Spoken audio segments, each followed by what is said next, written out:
Olá a todos! No vídeo de hoje vamos falar sobre um tema polêmico que merece cada vez mais visibilidade: o trabalho invisível materno. E como que este assunto está, afinal, ligado ao direito de família? Nas questões relativas à pensão de alimentos para os filhos e partilha de bens entre o casal após o divórcio ou dissolução de união estável? Vem comigo que eu vou contar tudo sobre o assunto agora nesse vídeo. Falar em trabalho invisível materno é falar sobre todas aquelas atividades que as mulheres desenvolvem no ambiente doméstico, familiar, sobretudo no que diz respeito aos filhos, a rotina escolar dos filhos, os aspectos emocionais que perpassam na rotina, no dia a dia deles, que são por elas administrados, a gestão da vida escolar, extracurricular, aquelas atividades que vão além das atividades escolares, levar e buscar ao médico, levar e buscar à escola, todo aquele ônus que culturalmente sobrecarrega muito mais a mulher do que ao homem. Atividades estas essenciais ao desenvolvimento psíquico, social e intelectual dos filhos. Atividades estas não remuneradas e que são, felizmente, cada vez mais valoradas lá no tribunal, no momento da estipulação da pensão de alimentos e da divisão do patrimônio. Os tribunais brasileiros têm incorporado nos seus julgamentos o protocolo de julgamento com perspectiva de gênero do CNJ lá de 2021, que determina que os tribunais, que os magistrados levem em consideração a desigualdade entre o homem e a mulher quando da análise contextual, antes de proferirem então as suas decisões judiciais. Isso tem absoluta relação com as demandas do direito de família, que envolvem, afinal, pai e mãe em situações de estabelecimento de pensão de alimentos para os filhos, regulamentação de guarda e partilha de bens.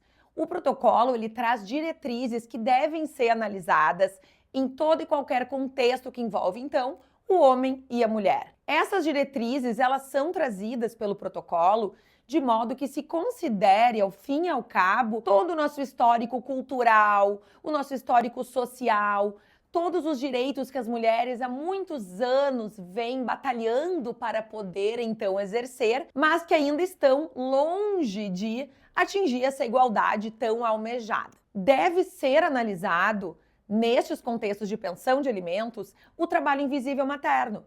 Todas aquelas atividades que as mulheres desempenham e que não são devidamente computadas lá no estabelecimento da pensão de alimentos.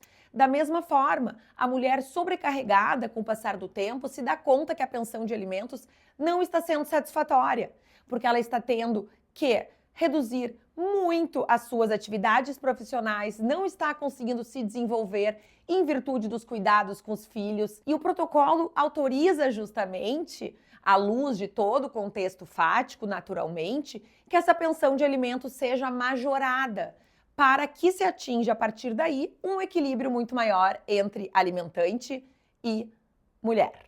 Importante também é que a partilha de bens considere o trabalho invisível da mulher na esfera doméstica. Muitas vezes o regime de bens adotado pelo casal não reflete de forma justa aquilo que a mulher efetivamente tem direito quando nós falamos em divisão do patrimônio. Vou trazer um exemplo para vocês que é muito clássico. Regime da separação total de bens. Sabemos que neste regime de bens, em havendo divórcio, a dissolução de união estável, homem e mulher sairão com seus bens adquiridos durante o casamento, de forma exclusiva, aqueles bens sob a sua titularidade. Não haverá partilha daquilo que foi adquirido por um ou por outro na constância do casamento, certo? Muitas vezes se opera que a mulher, ela tem uma dedicação muito ampla aos filhos, aos cuidados, à rotina das crianças. E nessa imersão do dia a dia, ela acaba não conquistando o patrimônio próprio, por reduzir as suas atividades laborais, por deixar de trabalhar por um período considerável. E isso também deve ser considerado pelos juízes quando da análise daquilo que é efetivamente justo naquele cenário. Naturalmente, mudar o regime de bens lá na sentença não é possível, mas o que deve ser considerado é eventualmente a percepção de uma indenização patrimonial, é que a mulher tenha garantida a manutenção daquele padrão de vida que foi então usufruído por ela enquanto estava vivenciando o relacionamento sem trabalhar, por exemplo, ou, por exemplo, no regime da comunhão parcial. Em muitos contextos, o homem administra todo o patrimônio e a mulher fica despojada dos bens até que ocorra a partilha. Isso não é certo, ao menos que ela receba uma indenização por estar sem o uso, por não estar na posse dos bens conjugais.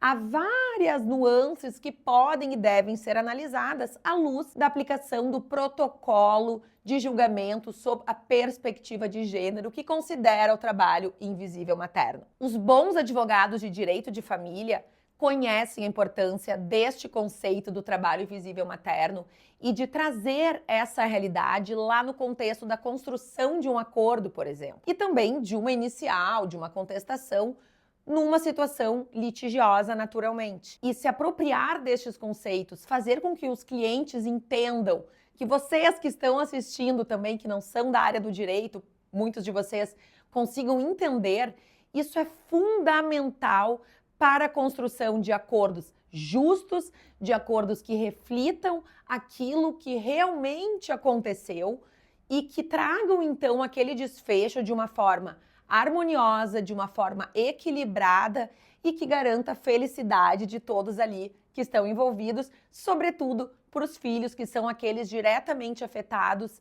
em contexto de divórcio e dissolução de união estável. Se esse vídeo foi útil para você, curta, compartilhe, se inscreva no canal e encaminhe para pessoas que possam ter também que receber essas informações. Você certamente vai ajudar muitas pessoas assim. Comente o que você achou do vídeo, comente como que nós podemos lhe ajudar, lhe trazendo mais ainda informações.